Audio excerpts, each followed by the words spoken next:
Is it recorded? Vandeham Sri Guru Sri Yuta Padakamalam Sri Gurun Vaishnavanscha Shri Rupam Sagrajatam Sahagana Raghunathanvitam Tam Sa Jivam Sadvaitam Savadhutam Parijana Sahitam Krishna Chaitanya Devam Shri Radha Krishna Padan Sahagana Lalita Sri Visakhan Vitanscha Kasturi Tilakam Lalata Patale Vakshastare Kaustubham Nasagre Gajamuktikam Karatadi Venukari Kankanam Sarvangi Harichandanam Sudalitam Kante cha Muktavali Gopastri Pariveshtito Vijayate Gopala Churamani Narayanam Namaskritya Naram Chaiva Narottamam Deving Saraswatim Vyasam Tato Jayam Udirayet Om Namo Bhagavati Vasudevaya. So, Mahabharata Aranyaka Parva, or sometimes called Vana Parva. The word Aranya means forest, and in the 18 Parva classification of the Mahabharata, Aranyaka Parva comes third. This Parva is about the Pandavas' sojourn in the forest. The word Vana also means forest, and this Parva is sometimes called Vanaparva. Aranyaka Parva has 299 chapters and is the second longest Parva after Shanti Parva. In the 100 Parva classification of the Mahabharata, sections 29 through 44 constitute Aranyaka Parva. Following the practice we have followed, there are two numbers we have used when we give numbers to the chapters. The first number is a consecutive one from the beginning, and the second number, within brackets, is the numbering within Aranyakaparva. Somebody's got their audio on. So this is section 29. Not you, Subhash? somebody else. Yes, sir. I'm listening. I'm listening. No. Put your mute on. Put mute on there so that you don't have sounds coming from your room. Okay. So this section has 327 shlokas and 11 chapters. The first section within Aranyaka Parva is also called Aranyaka Parva, the word Aranyaka having already been explained. So chapter 298, Janamejaya asked, O supreme among Brahmanas, when the Parthas were defeated at the gambling match through deceit by the evil-hearted sons of Dhritarashtra and their advisors, and were angered, and also heard the harsh words uttered by those who created the enmity, what did the Kauravyas, my ancestors and supreme among men, do? Equal to Shakra in their energy, but having been suddenly dislodged from their riches and confronted with great misery, how did the Parthas spend their time in the forest? Who followed those who had attained that great misfortune? What did they eat? How did they conduct themselves? Where did those great-souled ones dwell? O best among Brahmanas, how did 12 years pass in the forest for those great-souled ones who were the destroyers of their enemies? How did the princess Draupadi, supreme among women, immensely fortunate and always devoted to her husbands, one who always spoke the truth, endure the terrible misery of living in the forest, though she did not deserve it? O blessed with the power of austerities, I wish to hear about the characters of those greatly radiant and energetic ones. O Brahmana, Tell me, because my curiosity is great. Vaishampayana said, having been defeated at the gamble with dice by the evil-hearted sons of Dhritarashtra and their advisors, the Pandavas were angered and left Gajasarya, that's Hastinapur. They emerged through the gate of the city known as Vardhamana. With Krishna, which is Draupadi, and with all their weapons, they headed towards the north. Indrasena, that is Yudhishthira's charioteer,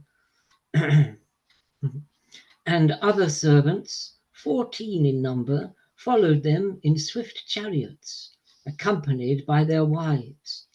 On learning that they were leaving, the citizens were overwhelmed with grief. They assembled together and, speaking to each other, fearlessly censured Bhishma, Vidura, Drona, and Gautama repeatedly. Everything in this lineage is insecure. We are not secure. Our houses are not secure when the evil Duryodhana, aided by Sobala, Karna, and Dushashana, are covetous of the kingdom. When there is no lineage, there is no good conduct and no dharma. How can there be happiness? Duryodhana hates his superiors. He has abandoned good conduct and his well-wishers. He is avaricious of riches and insolent. He is mean and his character is reprehensible. Where Duryodhana is king, the earth cannot remain healthy. Let us all go where the virtuous Pandavas are going. They are great-souled and not given to wrath. They have control over their senses and enemies. They are modest and the performers of deeds. Their conduct is in accordance with Dharma. Having spoken these words, altogether they followed the Pandavas. With hands joined in salutation, they spoke to the sons of Kunti and the sons of Madri. O fortunate ones, we will go. Where will you go, leaving us, who share in your grief? We will follow you, wherever you are going. We are greatly distressed at learning that you have been defeated by reprehensible enemies in ways that are not in accordance with Dharma. All of us are anxious. We have always been devoted to your happiness and well-being. We are devoted and attached to you. We have always been engaged in that which brings you pleasure. We do not wish to be completely destroyed by living in a kingdom that is ruled by a bad king. O bulls among men, listen. We will tell you about merits and demerits that result from associating with those who possess good qualities and evil ones. Garments, water, sesame seeds, and the ground become fragrant through association with flowers. It is the same from association with good qualities. Association with foolish ones gives birth to a net of delusion.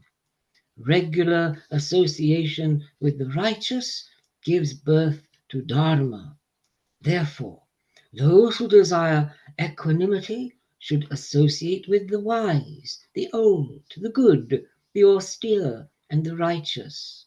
One should serve those who are pure in 3 ways: learning, birth, and deeds. They are superior to the sacred texts. Without performing rites, we will obtain merit by associating with righteous and meritorious ones, just as one obtains demerit by serving evil ones. The sight and touch of and conversing and sitting with evil ones diminish those who follow Dharma and make men unsuccessful.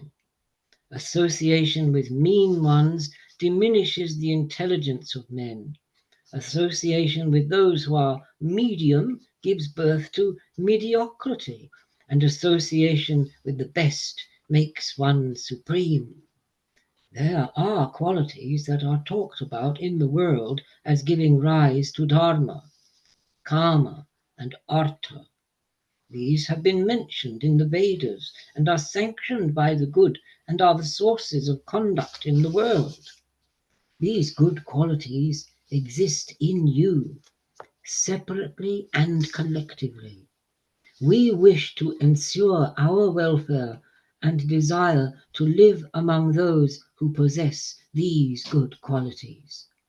Yudhishthira replied, "We are fortunate that our subjects, with the Brahmanas at the forefront, driven by affection and compassion, credit us with good qualities that we do not possess. With my brothers, I am requesting you, for the sake of that affection and compassion, do not act otherwise. Our grandfather Bhishma, the king, Vidura, our mother, and all our well-wishers are there in Nagasavya. If you wish to do something for our pleasure, all of you must unite and take care of them and protect them. They are beside themselves with sorrow and grief. You have assembled from distant places. Return now. It is certain that we will meet again. Let your minds be driven by affection for our kin, whom we leave in your care. Perform this act, because that is the act that is placed supreme in my heart. If you do this, you will satisfy me and show me homage." Having been thus advised by Dharmaraja, the subjects raised a terrible sound of wailing. "Alas, O king!" They were miserable and extremely grief-stricken, remembering the good qualities of the Parthas. Though unwilling, they returned after meeting the Pandavas. When the citizens returned, the Pandavas ascended their chariots and went to a large banyan tree named Pramana, situated on the banks of the Jannavi. The Pandavas reached the banyan tree at the close of day. The brave warriors touched the pure water and spent the night there. Stricken with grief, they spent the night there, subsisting only on water. Some Brahmanas had followed them out of the love they bore for them with their disciples and relatives. Some maintained the fire, while others did not. Surrounded by those who knew the Brahman, the king was radiant. At the hour that is both beautiful and terrible, the fires were lit, and after chanting the name of Brahman, conversations continued. In voices that were as soft as those of swans, the foremost among the Brahmanas consoled the king, supreme among Kurus, and they spent the entire night. Chapter 299. Vaishampayana said, "Those performers of unsullied deeds were ready to leave for the forest. When night had passed and morning dawned, the Brahmanas, who subsisted by begging for alms, stood before them. At that, Kunti's son Yudhishthira spoke to them.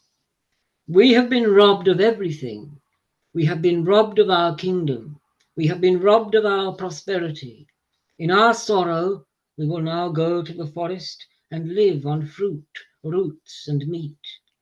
The forest is full of many dangers and has many predators and serpents.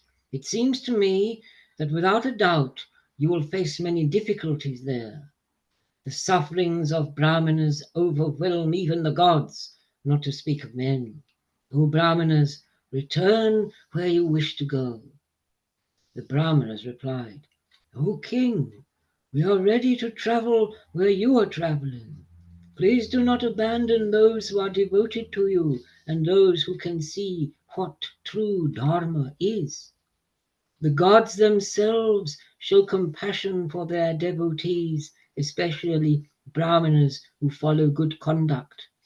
Yudhishthira said, "Oh Brahmanas, I too always have supreme devotion towards Brahmanas, But the difficulties of my associates overwhelm me.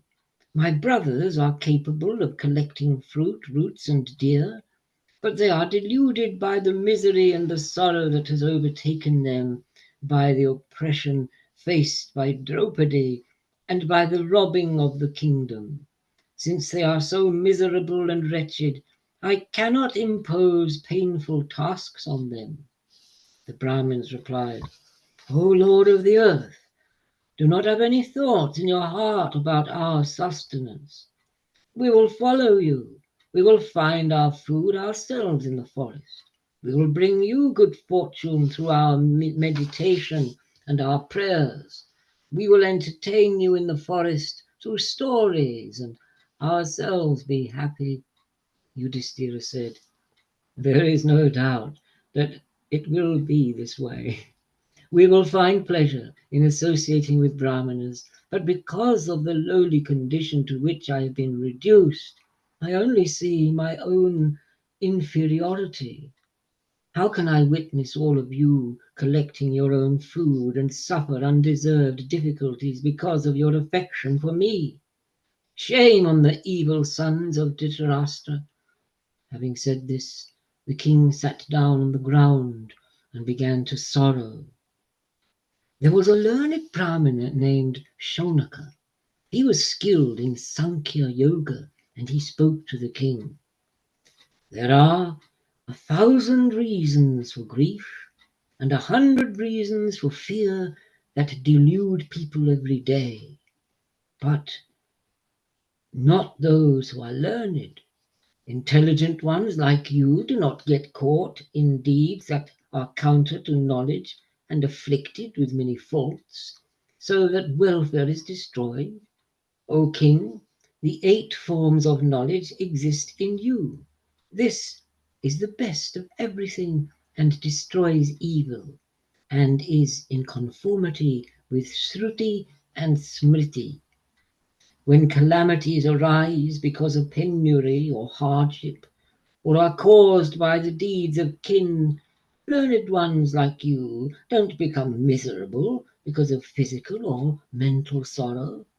Listen, I will recount to you the shlokas of the great-souled Janaka chanted in earlier times for imparting stability to one's soul. The world is engulfed in 2 kinds of misery, those resulting from the mind and from the body. Individually and collectively, listen to the means of alleviating them. There are 4 kinds of reasons behind physical sorrow: disease, the touch of something painful, labor, distance from loved things. Mental and physical pain can be reduced through treatment or by not thinking about them. These are the 2 courses of action. That is the reason intelligent physicians first try to pacify mental pain by saying that which brings pleasure and offering objects that bring pleasure. Just as a hot iron ball affects the water in a pot, mental pain affects the body. Just as water quenches fire, knowledge quenches mental ailments. When the mind is pacified, the body is also pacified. The root of all mental ailments is affection. Affection makes a man attached, and that leads to misery. Attachment is the root of all unhappiness, and attachment causes fear. Every kind of unhappiness and happiness results from attachment. It is attachment that leads to the desire for material objects. Both are evil, but the former has been said to be more serious. The fire in a hollow tree burns down the entire tree, right to the roots. Like that, the evil of attachment, no matter how small, destroys dharma and artha. He who has withdrawn is not detached, but one who can see the faults from proximity, is dispassionate, bears no hatred, and is detached from objects. Therefore, one should not be attached to one's allies, one's friends, or the riches one has accumulated. Learning destroys attachment to that which results from one's body. Like water on a lotus leaf, one who is united with the learning of the sacred texts has controlled his soul and is not touched by affection. A man overcome with attachment is immersed in desire. From the desire that is created, thirst expands. Thirst is everything evil and always disturbs man. It is terrible and leads to a lot that is against Dharma. It ties one down in sin. Those who cannot give it up are deluded. It does not decay with the body's decay. It is like a fatal disease.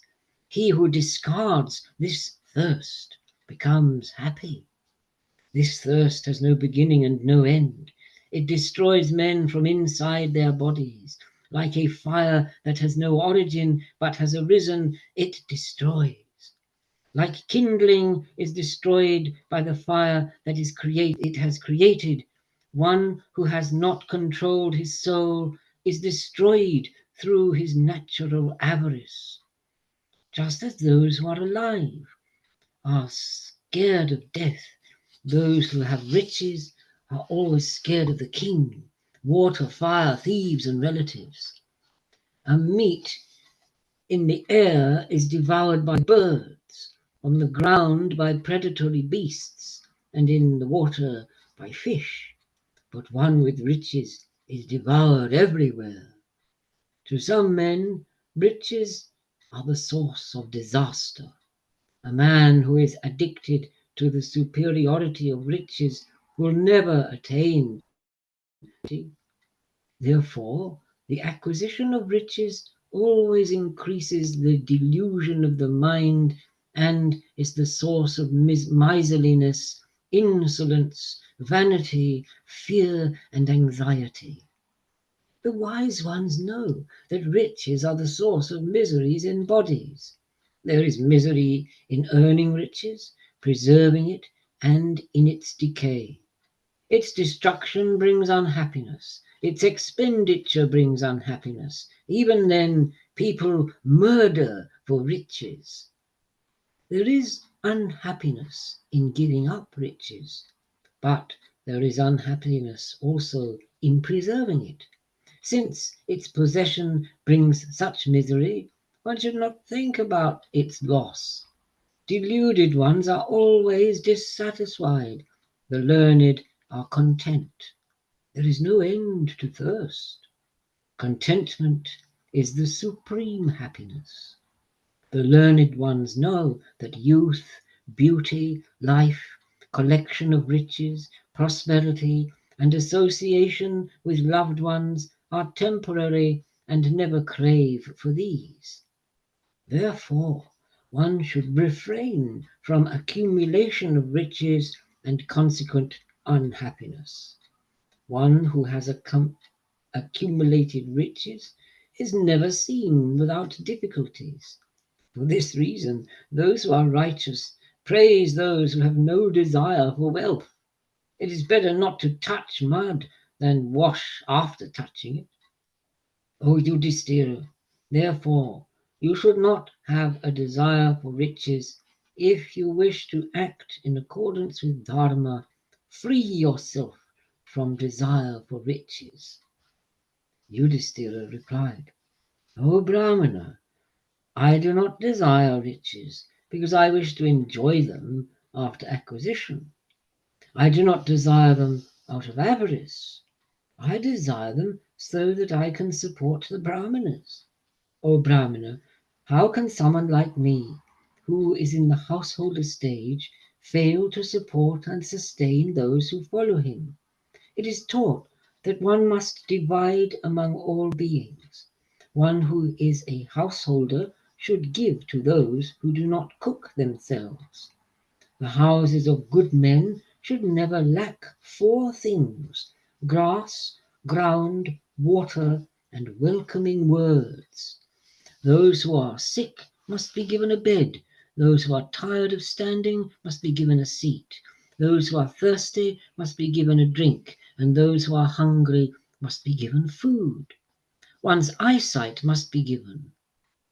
One's heart must be given. One's pleasant words must be given. One must stand up to greet the guest and offer him proper homage. Agnihotra, bulls, kin, guests, relatives, sons, wives, and servants burn down those who do not offer homage. No one should cook food only for one's own self, nor should animals be killed in vain. No one should eat food oneself without having offered it in the proper fashion. In the morning and in the evening, let food be spread out on the grounds for dogs, swapachas, birds, and the Vishwadevas. Eating the food that is left is like partaking of ambrosia. What is left at the end of a sacrifice is also like ambrosia. It is said that one who leads the life of a householder while following these practices follows the supreme Dharma. O Brahmana, what do you think? Shaunaka said, Alas, it is a great misery that the world is full of contradictions. The evil finds satisfaction in that which scares the good. Driven by delusion and attachment, slaves to gratification of their senses, foolish men perform many acts for the sake of the penis and the stomach. Like a charioteer who has lost control over evil and wild horses, even sensible men lose their bearing and are led astray by their senses. When any of the six senses comes close to an object, preconceived desire springs up in the mind and manifests itself through them. When the mind is directed towards enjoying the object of the senses, attachment and resolution are created. That resolution is the seed of desire towards an object, and pierced, one falls into the flames of avarice like a moth in its greed for light. Thus, immersed in the great delusion of happiness and deluded by the desire for pleasure and food, he does not know his own self. He descends on earth from one womb to another as a result of ignorance, karma, and thirst. He is whirled around in a wheel, changing from one being to another, from Brahma to the blade of grass, born repeatedly in water, on the ground, and in the sky. This is the path of those who don't know. Listen to that of the ones who know. This is the way of those who are always devoted to superior dharma and seek to free themselves. These are the words of the Vedas. Act, but be detached from the act. According to this, one should not practice any dharma because of desire.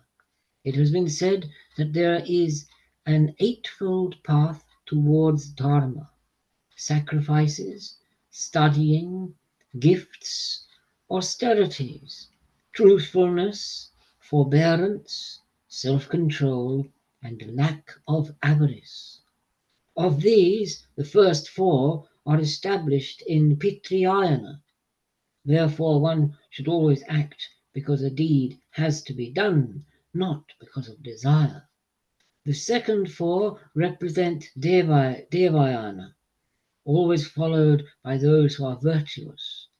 One whose soul is pure should always travel along these eight paths, through correct resolution and association, correct deprivation of the senses, correct observance of specific vows, correct serving of superiors, correct regulation of food, correct studying and dissemination, correct renunciation of rituals, and correct restraining of thoughts.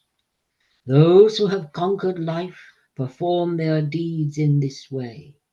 It is because they are united with the powers of yoga and are bereft of attachment and hatred that gods like the Rudras, the Sadyas, the Adityas, the Vasus, and the Ashwins are able to sustain beings and possess prosperity. O Kaunteya, O descendant of the Bharata lineage, like them, you must attain great equanimity. You must seek to obtain success in austerities and in yoga. Through your deeds, you have already obtained success for your father and your mother. So that you can sustain the Brahmanas, you must now seek success in your austerities. Those who obtain such success can obtain whatever they wish because of that. Therefore, practice austerities, accomplish everything that your soul desires. Wow. There's a lot of correctness there. I mean, it's like, again, that was, wow. Um, a lot of duty involved and a lot of Yes. adherence to Dharma. Yeah. Okay. Yeah. Should I carry on now? Are I you think ready? so, yeah. Yeah, yeah. You're ready. Okay, I'm ready. Okay, let me just turn up here. Proceed, proceed. Page 281, 300 of the Aranyaka Parva, the third chapter. Vaishampayana said, having heard these words of Shonaka, Kunti's son Yudhisthira went to his priest in the midst of his brothers and said, these Brahmanas are learned in the Vedas. When I left, they followed me. I am immersed in many miseries and do not have the powers to sustain them. I cannot abandon them, but nor do I have the powers to give to them. O illustrious one, please tell me, what is the right course of action for me? Domya, supreme among those who uphold Dharma, thought for a moment about what was the right course of action in accordance with Dharma. He then spoke these words to Yudhisthira. In ancient times, when beings were created, they suffered from great hunger. Like their own father Savita felt compassion for them. The sun god, I think, yeah. Yes. While proceeding on his northern course, he used his energy to suck up the juices.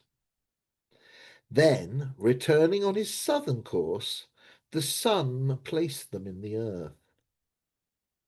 When he became lord of the fields, the lord of the herbs collected the sun's energy and created the clouds. Wow. Sprinkled with the moon's energy, it is the sun himself who is created as the herbs with 6 flavors. I'm going to repeat that again. Sprinkled with the moon's energy, it is the sun himself who is created as the herbs with 6 flavors. Pungent, sour, sweet, salty, bitter, and astringent. It is this that provides food to all beings on earth. Thus, it is the sun which provides food for sustaining the lives of all beings. He is the father of all beings, therefore seek refuge with him. All great-souled kings, pure in birth and in deed, save all their subjects by resorting to great austerities. Bhima, Kartavirya, Vainya, Nahusha, all of them save their subjects through austerities, yoga, and meditation. O one with Dharma in your heart, O descendant of the Bharata lineage, you've been purified through your deeds. Like that, basing yourself in Dharma, you must sustain the Brahmanas by resorting to austerities. Having been thus addressed by Dhaumya in words that were appropriate for the time, the pure-souled Dharmaraj undertook supreme austerities. After touching the waters of the Ganga and the wind, the one with Dharma in his soul resorted to yoga and pranayam, controlled his senses, and lived on air, worshipping Divakara, the sun god, with offerings of flowers and fireless oblations. Jamijaya asks, for the sake of the Brahmanas, how did King Yudhisthira, bull among the Kurus, worship Surya, whose valour is extraordinary? Just need to wipe my glass.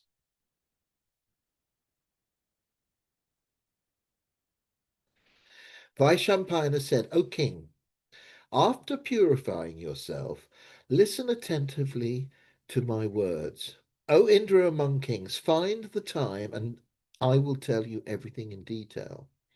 O immensely intelligent one, listen to the 108 pure names, oh my goodness, that were recited by Domya to Partha. I was going to say Madan, maybe you might be better to chant all of these names. I'll try. Okay. Do try. Surya. Okay, I'll try. Surya, Aryama, Bhaga, Twashta, Pusha, Arka, Savita, Ravi, Gavishthman, Aja, Kala, Mrityu, Datu, Brahmakara, Prithivi, Api, Teja, Ka, Vayu, Parayana, Soma, Brihaspati, Sukra, Buddha, Angaraka, Indra, Vishvavat, Dipt, Diptamshu, Suchi, Shauri, Shainaishchara, Brahma, Vishnu, Rudra, Skanda, Vaishravana, Yama, Vayuta, Jatara, Ayindana, Tejaspati, Dharmadvaja, Vedakarta, Vedanga, Veda Vahana, Kriti Treta Dvarpa Kali, Sarvama Ashraya, Kala Kashta, Muhurta, Paksha, Masu Ritu, Sarvatasarankara, Asvata, Kalachakra, Vibhavasu, Purusha, Swashvati Yogi Venkata Vyakta Sanatan Lokadyaksha Pradyaksha Vishvakarma Tononuda Tamunuda Tamunuda Varuna Sagara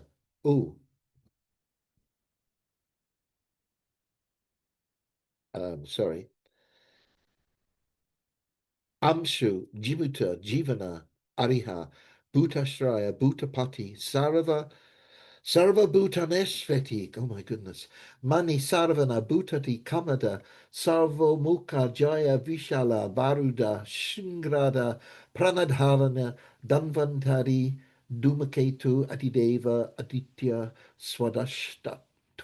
Swadashatma Aravindaksha Pita Mata Pitamaha Swaragadwara Pragyadwara Mokshadwara Trivashapta, Dehakarta, Prashantarma, Vishvantma, phew, getting tired, Vishotmukha, Charachatma, Sushmatma, Maitra, and Vaipushani, sorry, Vapushanavita. These are the sacred 108 names of the great souled Surya, all deserving of praise. They were recounted by the great souled Shakra. Narad attained them from Shakra, and Domya obtained them later. Yudhisthira got them from Domya and obtained all that he desired.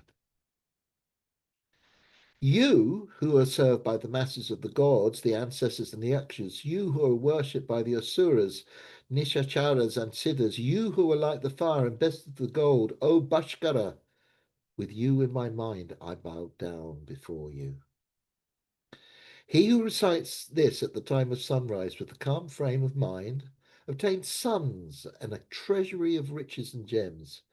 Such a man can always remember his past lives. He obtains memory and supreme wisdom. Let a man recite this chant to the supreme of gods after concentrating and purifying his mind. He will be freed from the fire and ocean of grief and will attain everything that his mind desires. Vaishampayana said, 301, verse or chapter 4. Vaishampayana said, at that, Divakara was pleased and showed himself to the Pandava in his own body. He was radiant and blazed like the fire. O king, you will get everything that you wish for. I will provide you food for the 12 years. There will be no shortage of the 4 kinds of foods in your kitchen: fruit, roots, meat, and vegetables. There'll be no shortage of many riches too. Having said this, he vanished. Having obtained this boon, Kunteya, knowledgeable in the ways of Dharma, arose from the water.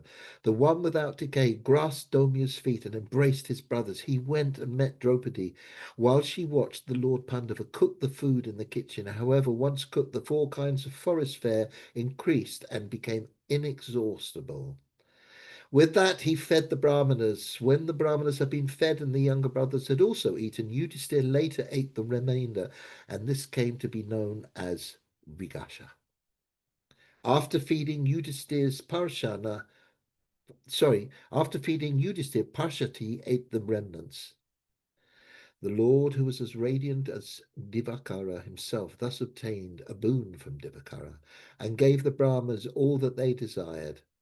On the appointed titis and nakshatras, with the priest at the forefront, he performed sacrifices in accordance with the mantras and the rituals. Thereupon, with their departure blessed, the Pandavas, with Domya and surrounded by a mass of Brahmanas, left for the forest of Kamyaka. 302.5. Vaishampayana said, after the Pandavas had left the forest, Ambika's son, whose wisdom was in her eyes, was tormented and happily seated himself. The king spoke these words to the infinitely intelligent Vidura, who had Dharma Just as to interrupt you at all. yeah. Who is Ambika's son, whose wisdom was in his eyes? I should have read the footnote, shouldn't I? Hmm. 50. Dhritarashtra. Yeah, It's said. sorry. Well, after the Pandavas had left for the forest, Ambika's son Dhritarashtra, whose wisdom was in his eyes, since Dhritarashtra was blind, this meant inner sight, and happily seated himself. 52.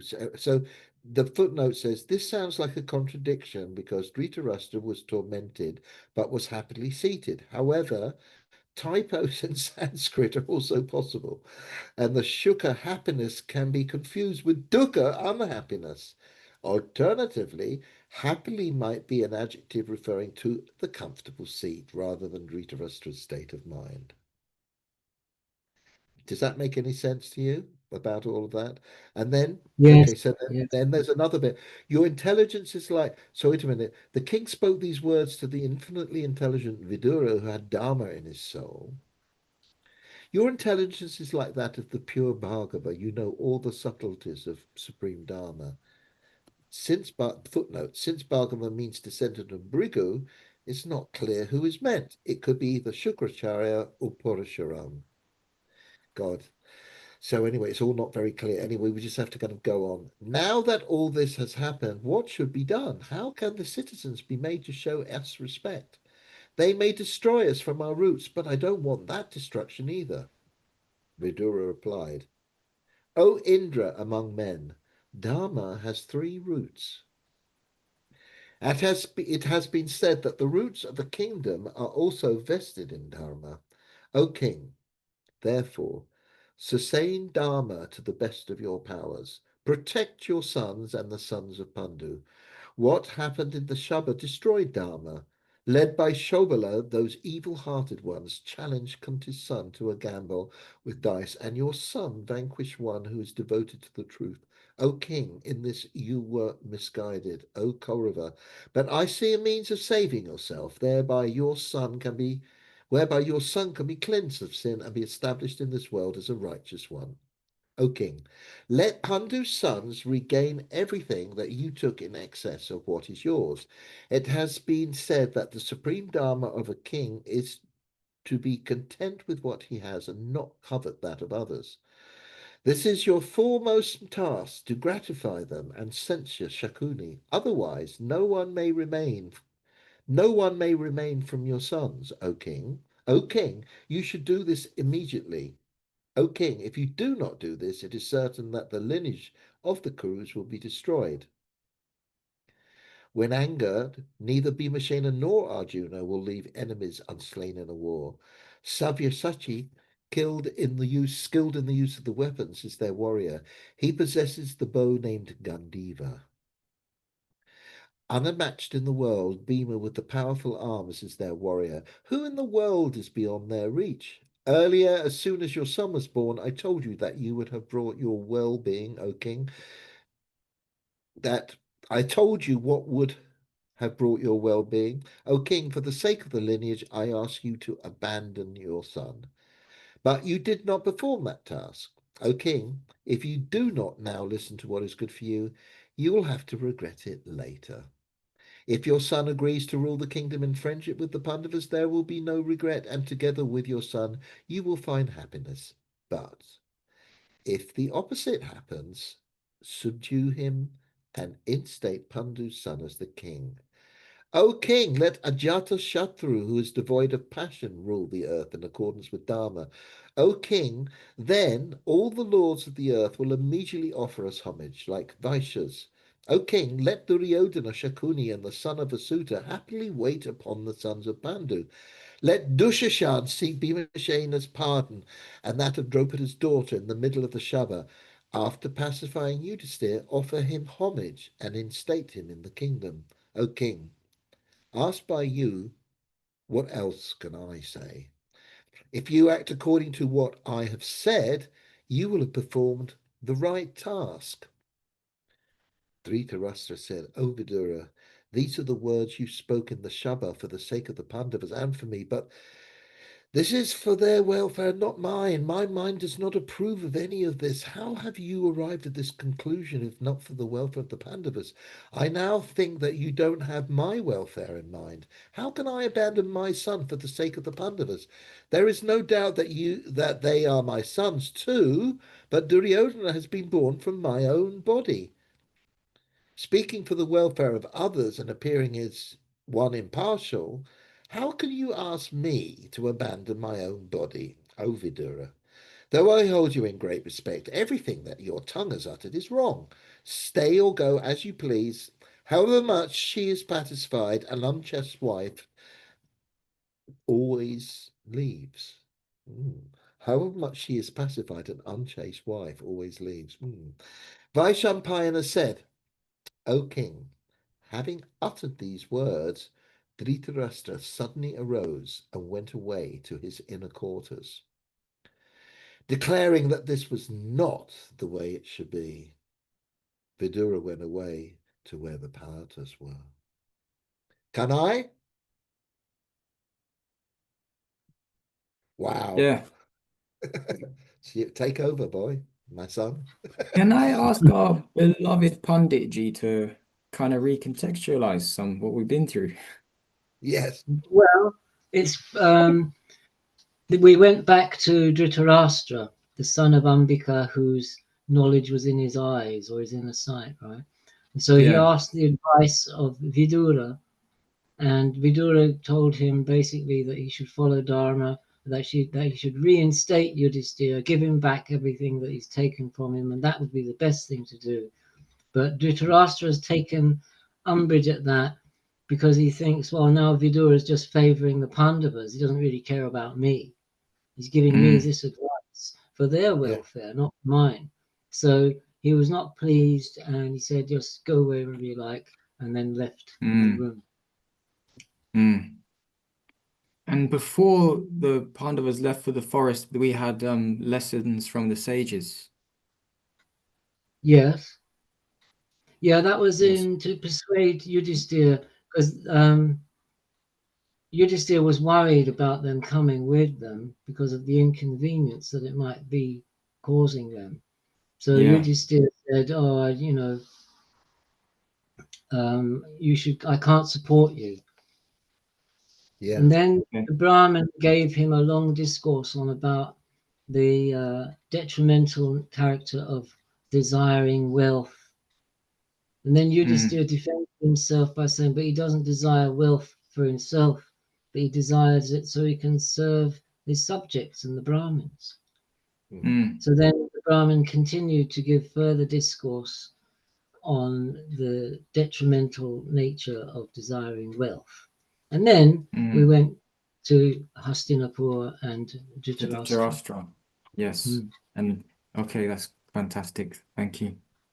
Yeah. Okay, I shall That was, proceed. but also in between all that, Yudhisthira performed yoga, didn't he? Quite. Oh yeah, and of course, and the Yeah. sun, the 108 names of the sun god.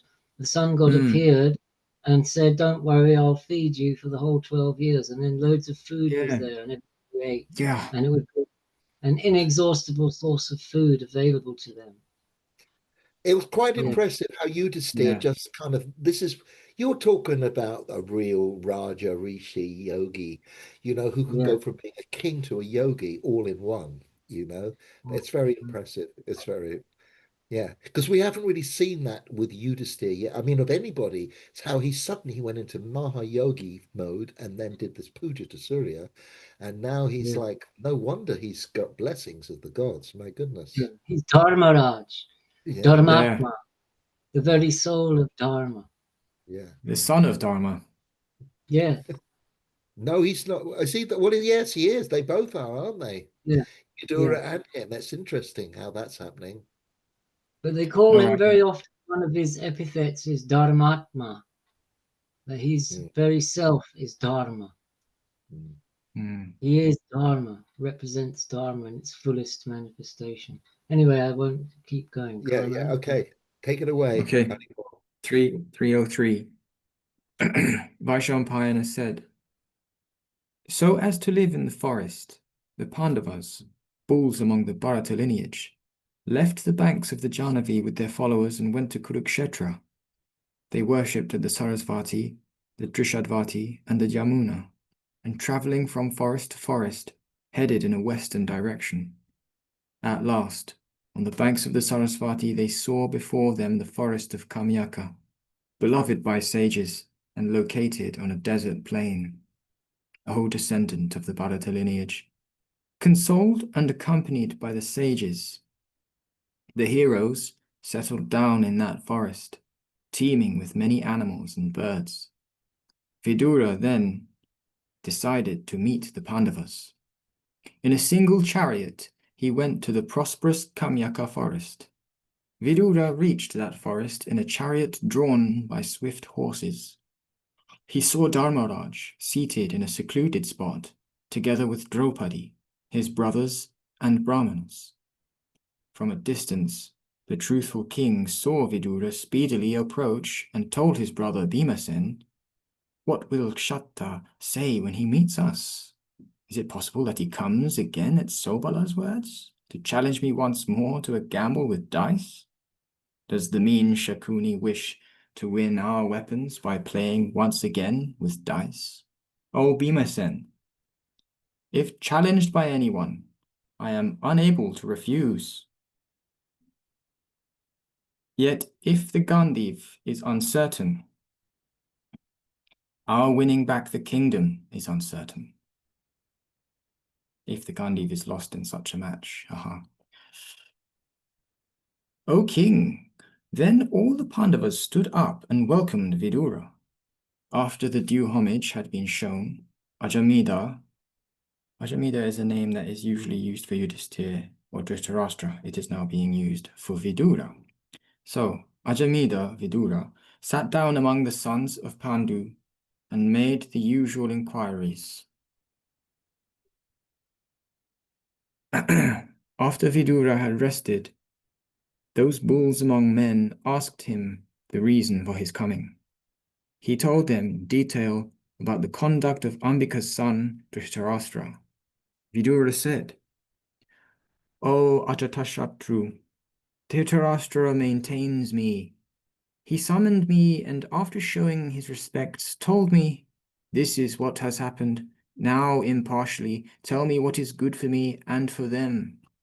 I told him what is good for the Kauravas and also what will bring welfare to Dhritarashtra, but he did not like what I said.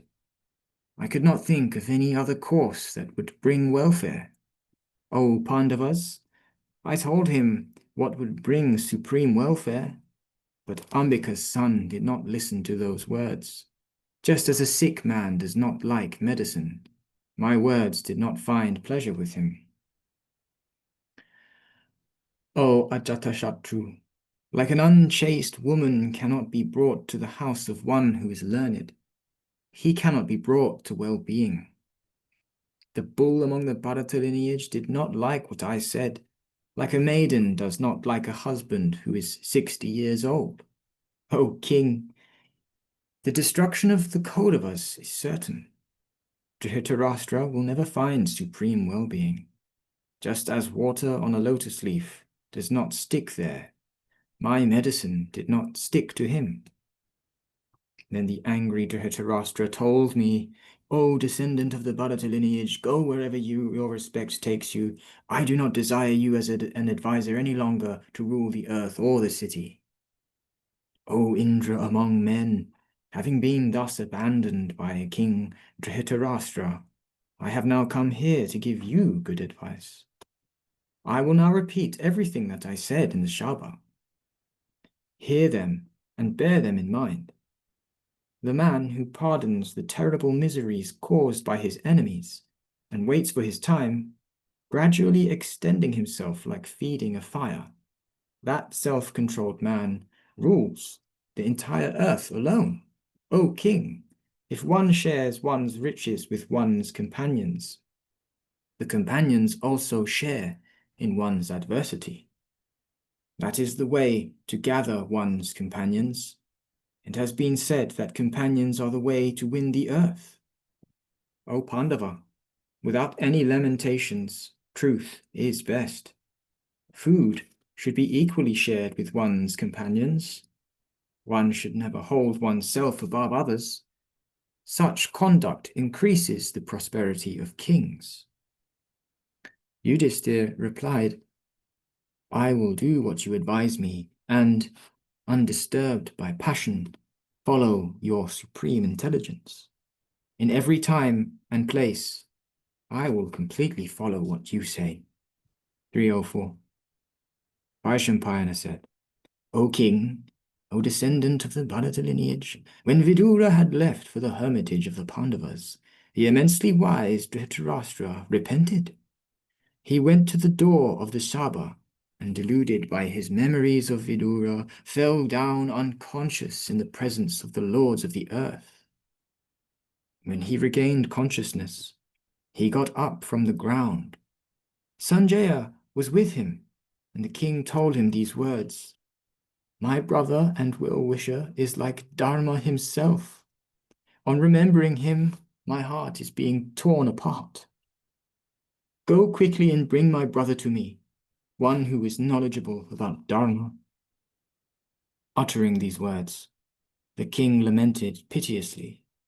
He was tormented by repentance and deluded by Vidura's memory. Out of brotherly affection, the king again spoke these words to Sanjaya. O Sanjaya, my brother Vidura suffered because of my evil wrath. Go and find out if he is still alive. That brother of mine is wise and has infinite intelligence. Never has he practiced the slightest falsehood. Why should this supremely intelligent one suffer a wrong from me? O Sanjaya, that wise one should not give up his life. Go find him and bring him back. On hearing the king's words, Sanjaya approved and said that he would act accordingly. Sanjaya set out for the Kamyaka forest. On hearing the king's words, he soon arrived at the forest where the Pandavas were and saw Yudhisthira attired in the skin of Ruru deer. He was seated with Vidura, with thousands of Brahmins. He was surrounded by his brothers, like Shatakratu by the gods. Coming up to Yudhisthira, Sanjaya showed him homage and to Bhima, Arjuna, and the twins, as each one deserved. The king, Yudhisthira, asked him about his welfare. When Sanjaya was happily seated, he explained the reasons for his coming and said, O Kshatta, Ambika's son, King Dhritarashtra remembers you. Please go and see him quickly and revive the king. O descendant of the Kuru lineage, take your leave of the Pandavas, supreme among men. O revered one, on the command of that lion among kings, return immediately. Having been thus addressed, the intelligent Vidura, always affectionate towards his relatives, took Yudhisthira's leave and returned to Gajasarya. The powerful one, Dhritarashtra, told the immensely wise one, O unblemished one, O one who is knowledgeable in Dharma, it is through good fortune that you have remembered me. It is through good fortune that you have come back. O bull among the Bharata lineage, because of you, I could not sleep during the day and during the night. While awake, I saw my body as if it had no soul. He then took Vidura on his lap and smelt the top of his head. He said, Forgive what I have said to you in anger. Vidura replied, O king, I have forgiven you. You are my greatest preceptor. I have come here swiftly so as to see you, O tiger among men, O king. Men who have Dharma in their hearts come to those who are distressed, without thinking whether the deed should be done. Your sons are as dear to me as Pandu's sons, but since they are now in distress, my intelligence went out towards them. Having thus become reconciled towards each other, the immensely radiant brothers, Vidura and Dhritarashtra, obtained supreme happiness. 305. Vaishampayana said, having heard that Vidura had returned and that he had been pacified by the king, the evil-minded king who was Dhritarashtra's son, Duryodhana, burnt with anger. Darkness having entered his mind, the king summoned Shobala, Karna, and Dushashan and told them these words. The advisor honored by Dhritarashtra has returned. The learned Vidura is a well-wisher of the sons of Pandu and is always devoted to their welfare. Advise me about what is in my welfare so that Vidura does not influence his intelligence to again bring the Pandavas back. That's in reference to Dhritarashtra's intelligence. If I again see the Partas return here in some way, I will certainly dry up, without life and without riches. I will consume poison or hang myself, or use a weapon, or enter the fire. I will never again be able to witness their prosperity. Shakuni replied, O king, O lord of the earth, why are you falling prey to these childlike thoughts? They have gone after an agreement. Therefore, their return won't happen. O bull among the Bharata lineage, all the Pandavas are always established in the truth of their words. O son, they will never accept your father's words. If, however, they accept them and return again to the city, thus violating the agreement, we will again play, staking everything. Apparently obedient to the king and maintaining a middle position, we will protect ourselves and wait to see many weaknesses emerge in the Pandavas.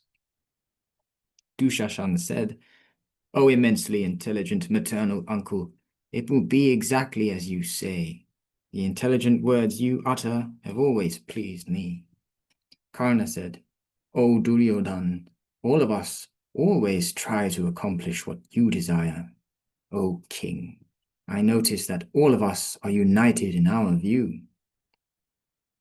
Vaishampayana said, having been thus addressed by Karna, King Duryodhana then turned his face away, without being greatly happy.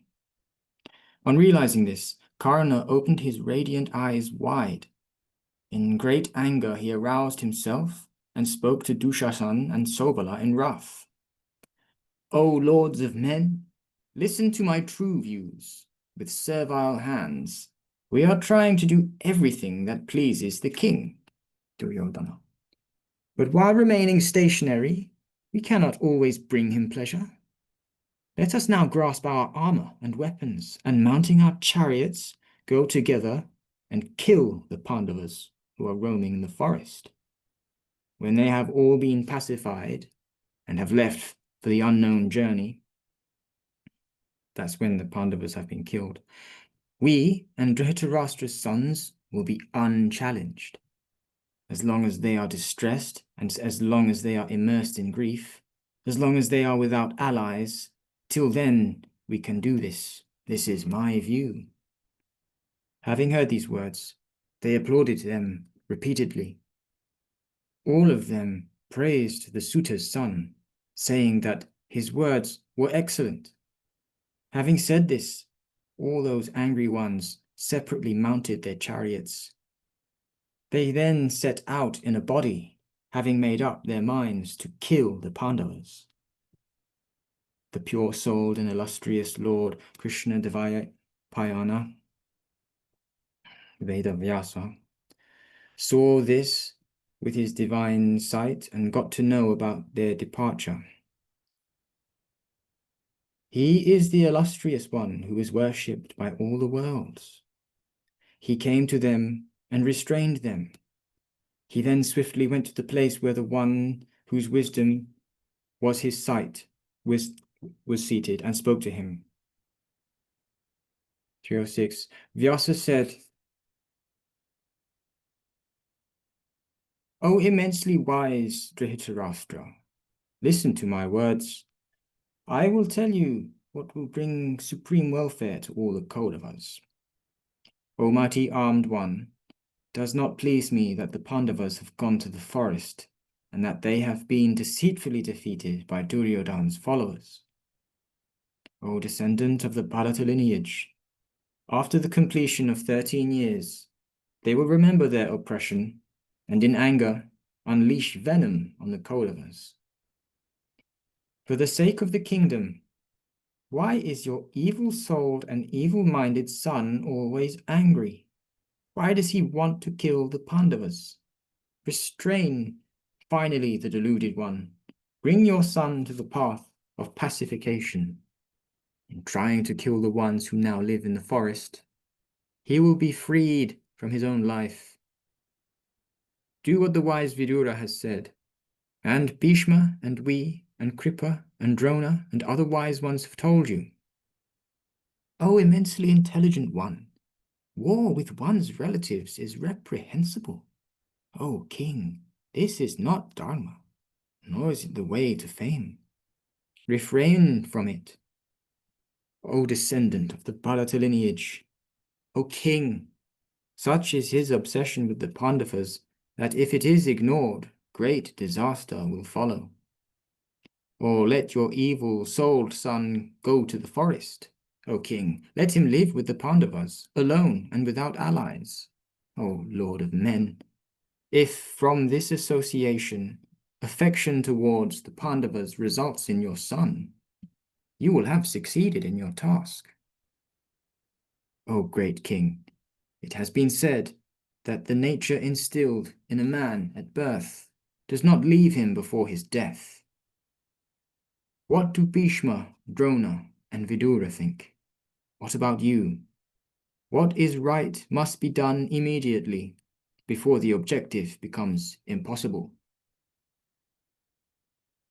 would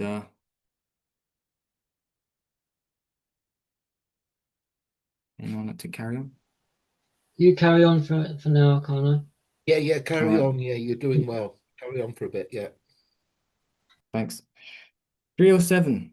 Was that, by the way, I wasn't quite too sure. I don't think so, but was Vedavyasa Krishna? Or was that another, what was? Vedavyas, he's Krishna Dvaipayana. That's his other Yes, name. He's I the thought that. author of the book. Yes, that's that Vaipayana. Dvaipayana, Okay, yeah. 307. Yeah, after that advice.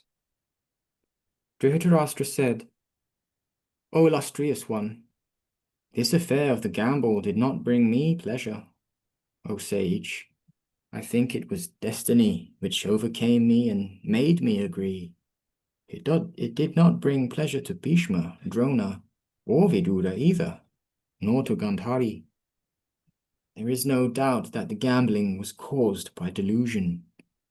O illustrious one, I cannot abandon the insensible Duryodhan, O one with vows, though I know I am bound by affection for my son. Vyasa replied, O king, O Vichitravirya's son, what you have said is true.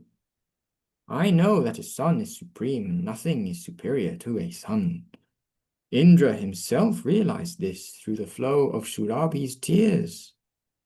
He understood that a son surpasses all other riches, no matter how expensive. O Lord of the earth, in this connection, I will recount that great and supreme account, the conversation between Surabhi and Indra.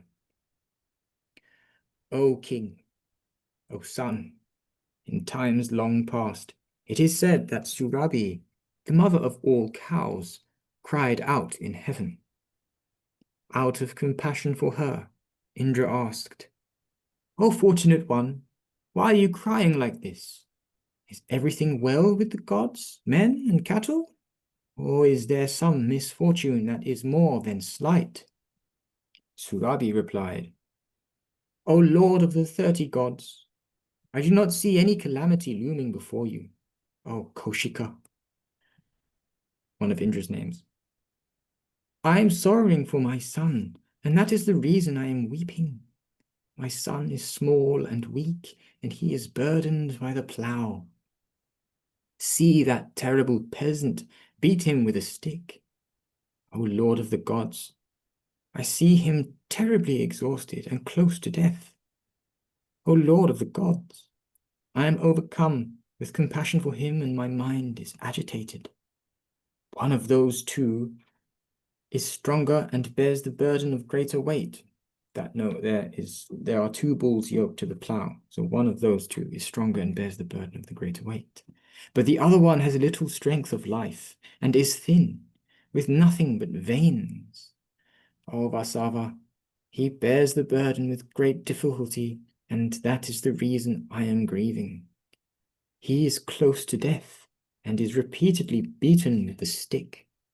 O Vasava, look, he is unable to bear the burden. Driven by compassion for him, I am sorrowful and extremely miserable. I am weeping, and tears of sorrow are flowing from my eyes.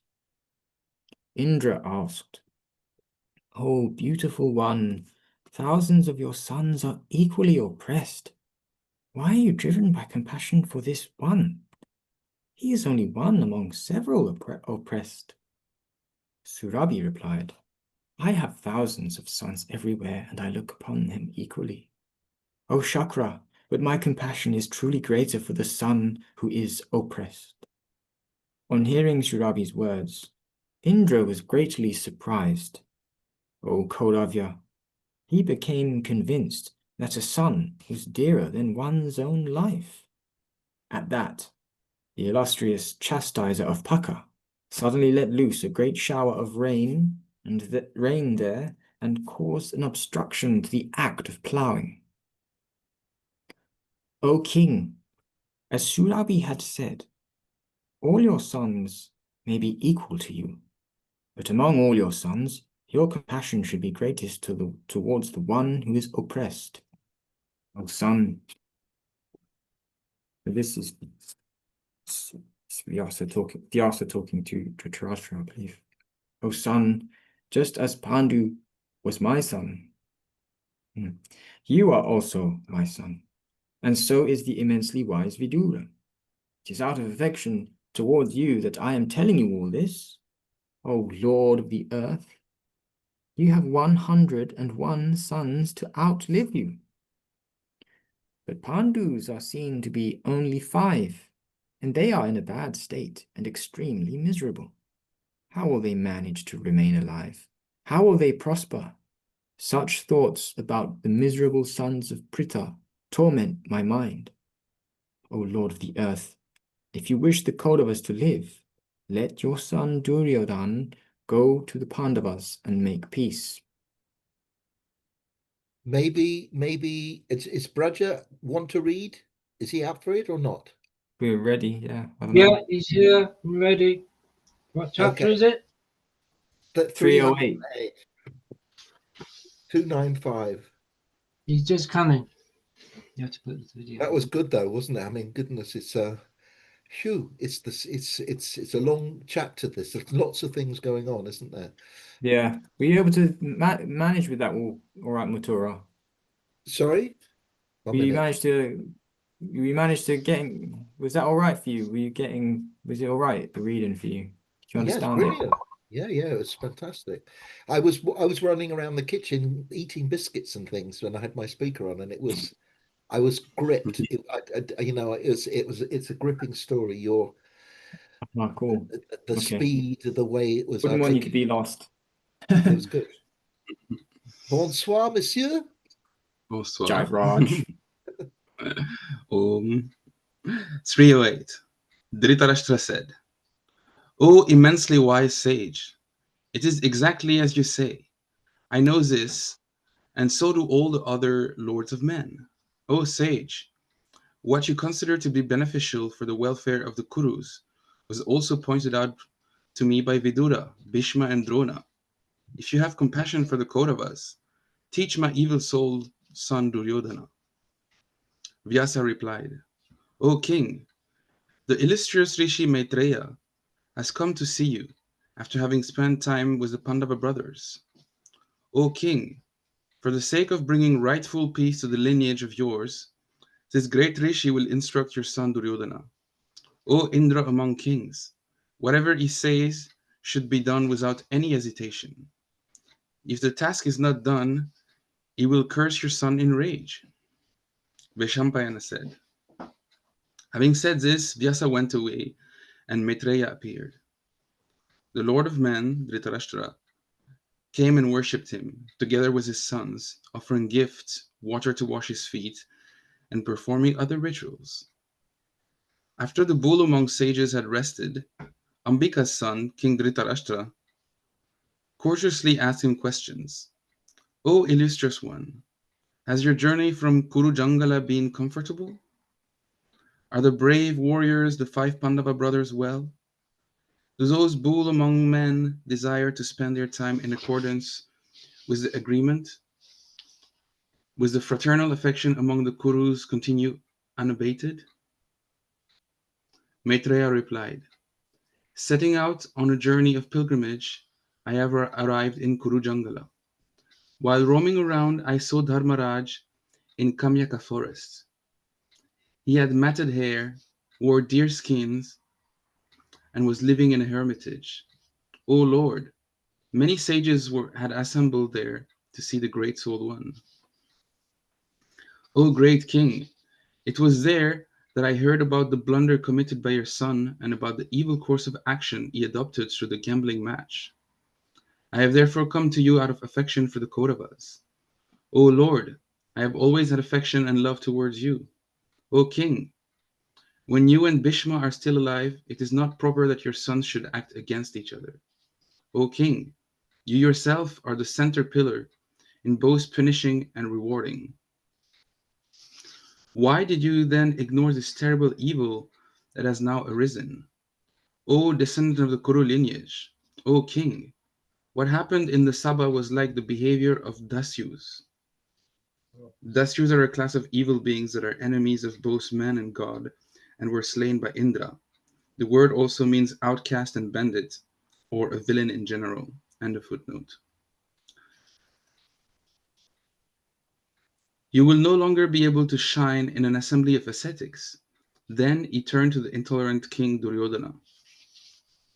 The illustrious Rishi Maitreya spoke to him in soft tones.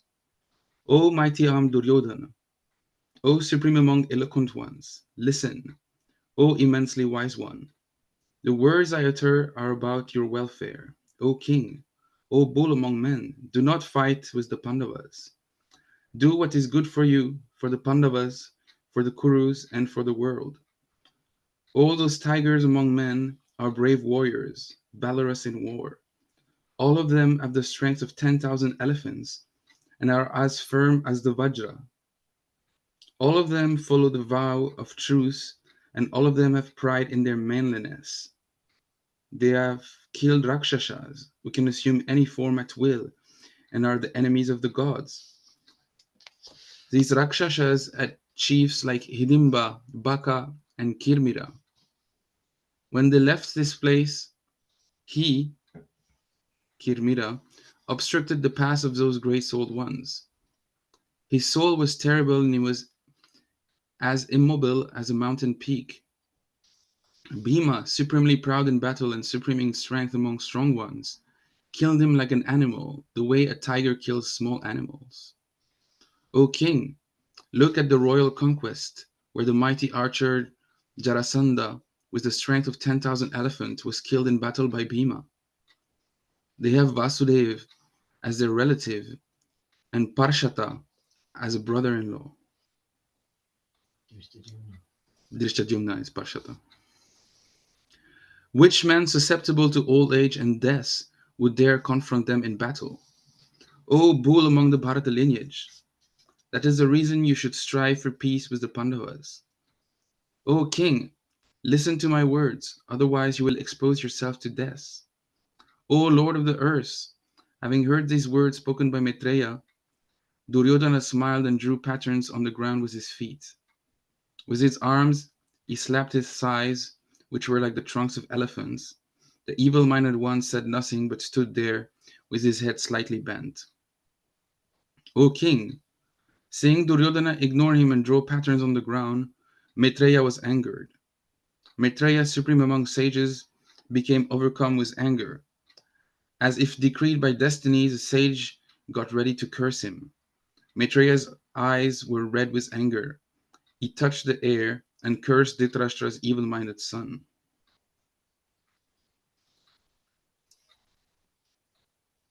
Since you ignored me, and since you did not find my words attractive, you will soon reap the fruit of your insolence. In the great war that will result from the enmity created by you, the powerful Bhima will smash your thighs with the blow of a club. When he had uttered these words, Dhritarashtra, lord of the earth, sought to pacify the sage and pleaded with him that this might not happen. Maitreya replied, O king, O son, it is only if your son makes peace that what I have said won't happen. But if the opposite occurs, it will happen. O Indra among kings, deviated from his objective, Duryodhana's father then asked Maitreya how Kimira had been killed by Bhima. Maitreya replied, I will not tell you, since you are intolerant of, and my words find no favor with your son. After I have left, Vidura will tell you everything. Having said this, Maitreya went away, just as he had come. Duryodhana also left the place, anxious about the killing of Kirmira. Section 30, Kirmira Vadaparva. This section has 75 shlokas and only one chapter. Kirmira was a Rakshasa mentioned in the last section, and as already explained, the word Vada means killing. So this section is about the killing of Kirmira. 309. Dhritarashtra asked, O Kshata, I wish to hear about the killing of Kirmira. Tell me about the encounter between the Rakshasa and Bhimsen. Vidura replied, hear about this superhuman deed of Bhima's. Earlier, I have repeatedly heard about this in my conversation with them, the Pandavas. O Indra among kings, having been vanquished in the game with dice, the Pandavas left this place. Having traveled for 3 days and 3 nights, they arrived at the forest known as Kamyaka. O king, in the dead of the night, when the midnight hour had passed, men-eating Rakshasas, whose deeds are terrible, begin to roam around. Therefore, out of fear for the man-eaters, we had heard that ascetics, cowards, and others who go to the forest always maintain a distance from the forest at that time. O descendant of the Bharata lineage, it was at that time that they entered and saw a Rakshasa obstructing their path. His eyes blazed, and he was terrible. He held a blazing brand. With outstretched arms and a fearful face, he stood and obstructed the paths along which the extenders of the Kuru lineage were traveling. 8 of his teeth jutted out. His eyes were copper red. The hair on his head blazed and stood up erect. He looked like a monsoon cloud, tinged with the rays of the sun and lightning and adorned with a flock of cranes. He let out a mighty roar and created the Maya used by Rakshasas. When he let loose his giant roar, it was like the roar of clouds filled with rain. Frightened by this roar, the birds fled in all directions.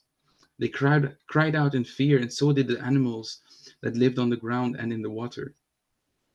As a result of deer, elephants, buffaloes, and bears fleeing in all directions, it seemed as if the entire forest was running away from the roar.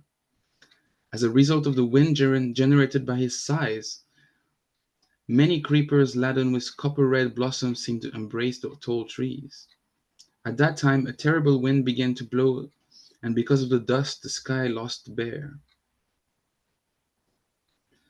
A bear is riksha, but riksha also means a star or constellation. Oh, it's the Great Dipper, the Great Bear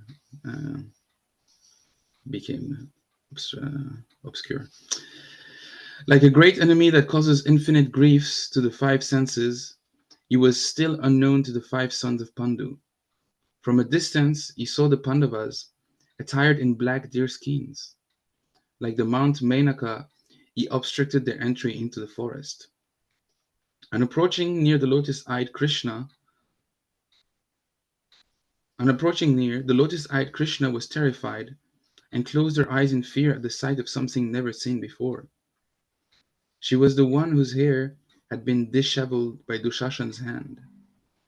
She now stood there like a river that had overrun its banks between 5 mountains. On seeing her lose her senses, the 5 Pandavas grasped her, like the 5 senses are attached to objects of pleasure. In the sight of the 5 sons of Pandu, the valorous Domya accurately used many types of mantras to destroy the Maya, terrible of form, created by the Rakshasa. On seeing his Maya destroyed, the immensely strong one widened his eyes in anger. The cruel one, who could assume any form at will, appeared like Yama himself. Then the greatly wise King Yudhishthira spoke to him. Who are you, and whom do you belong to? Tell us what we can do for you. The Rakshasa replied to Dharmaraj Yudhishthira, I am Baka's brother, and I am known by the name of Kirmira. Without any worries, I live in this deserted Kamyaka forest. I always defeat men in battle and then eat them up. Who are you who have appeared before me as food? Without any worries, I will defeat all of you in battle and then eat you up.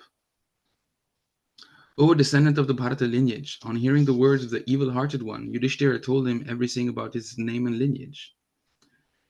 You may have heard about me. I am Pandu's son Dharmaraj. I am with all my brothers, Bhimsen, Arjuna, and the others. I have been robbed of my kingdom and now wish to live in this forest. It is for this reason that I have come to this terrible forest that is your territory. Kirmira said, This is my good fortune. Today, after a long time, the gods have granted me the wish that I have had. With my weapons always raised, I have roamed the earth with the intention of killing Bhimsen, but I could not find him. Through good fortune, I have come upon my brother's killer, fulfilling a long-cherished desire. O king, it was he who, in the disguise of a Brahmana, killed my beloved brother Baka in Bitra Kriya. The story has been recounted in section 10, volume 1. Baka was killed in Ekachakra, but the capital of the kingdom was named Vetra Kriya. Bhima has no strength in his chest, therefore he resorted to the strength of skills. My friend Hidimba used to live in the forest. He was earlier killed by the evil-hearted one, and he then abducted his sister. That fool has now come to me in this deep forest in the middle of the night, at a time when we roam around. Today I will wreak the vengeance that I have sought for a long time. I will make large offerings of blood to Baka. Today I will free myself of the debts I owe to my brother and to my friend. I will obtain supreme peace by removing the thorn of the Rakshasas. O Yudhishthir, if Bhimsen was earlier freed from Baka, I will today devour him before your eyes. His life is long, but today I will kill Vrikodara. I will eat him up and digest him the way Agastya did the great Asura. This great Asura is Vatapi, and the story of Agastya and Vatapi will be told in section 33.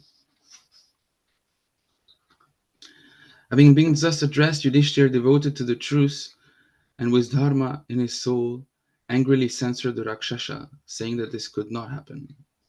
Thereupon the mighty arm Bhima swiftly uprooted a tree. It was 10 vyamas long. A vyama is a measure of length. It is the distance between the tips of the fingers and of the two hands and the arms when the arms are extended out. He then stripped it of its leaves. In an instant, the victorious Arjuna strung the Gandiva with a force like that of the Vajra. O descendant of the Bharata lineage, restraining Jishnu, Bhima rushed at the terrible-looking Rakshasa, uttering the words, "Stay, stay!" Having uttered these words, the angry Pandava tightened the claws around his waist. The strong one rubbed one hand against the other and bit his lips. With the tree as a weapon, Bhima dashed forwards with great force. Like Magavan hurling his thunder, he brought it down, like Yama's staff on his head. But in that battle, the Rakshasa could be seen completely unmoved. Like flaming thunder, he hurled his blazing brand. But Bhima, supreme among warriors, kicked the brand back at the Rakshasa with his left foot. Kirmira then suddenly uprooted a tree and rushed at the Pandava in battle, like Dandapani. Dandapani, Yama's name. A battle began with trees, such that all the trees were destroyed. This was like the ancient battle between the brothers Bali and Sugriva, in their desire for the fortune. Like lotuses hurled at rotting elephants, the ends of the fallen trees splintered into many fragments. In that great forest, many trees were crushed like reeds and lay scattered like rags. O Lord of the earth, that fight with the trees between the chief of the Rakshasas and the supreme among men lasted but an instant. Then, as Bhima stood ready to fight, the angry Rakshasa hurled a rock and Bhimsen staggered. When he was numbed by the force of the rock, the Rakshasa rushed at him like Svarbhanu, Rahu, dashing at the sun and dispersing the rays with his arms. Then they then grappled with each other and dragged each other in different ways. They seemed to be like two fighting bulls.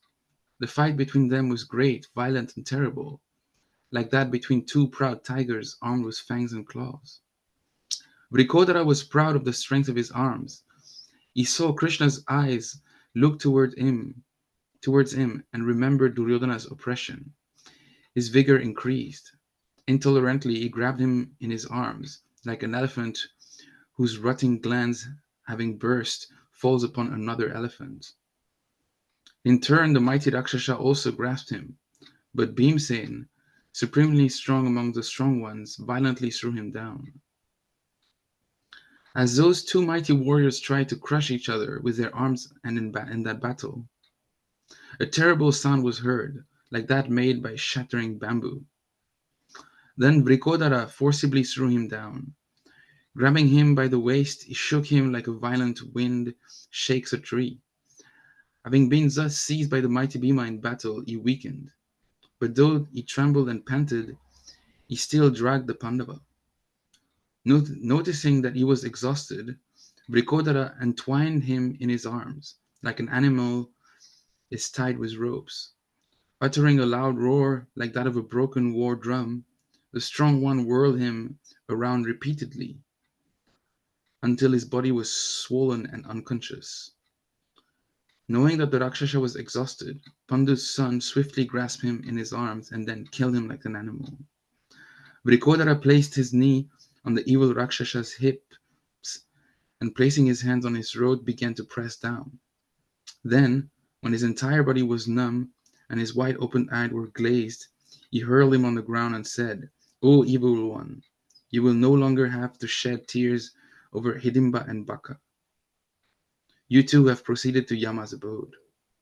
Having said this, that supreme warrior among men looked at the Rakshasa, his eyes wide with rage.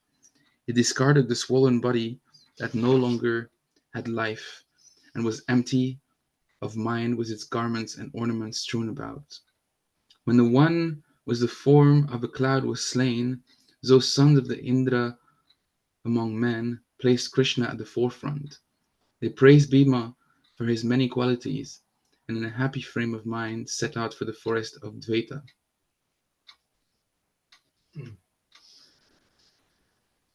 O Lord of men, O Kaurava, thus it was that on Dharmaraja's instructions, Kirmira was killed in battle by Bhimsen. Having freed the forest of this thorn, the undefeated king, knowledgeable in Dharma, lived there with Draupadi and made it his home. Consoling Draupadi, all those bulls of the Bharata lineage affectionately praised Vrikodara with happiness in their minds.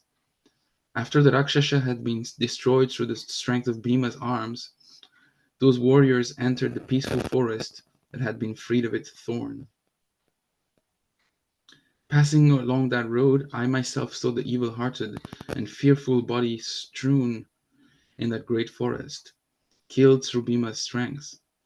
O descendant of the Bharata lineage, from the Brahmanas who had assembled there, I heard the account of Bhima's exploit.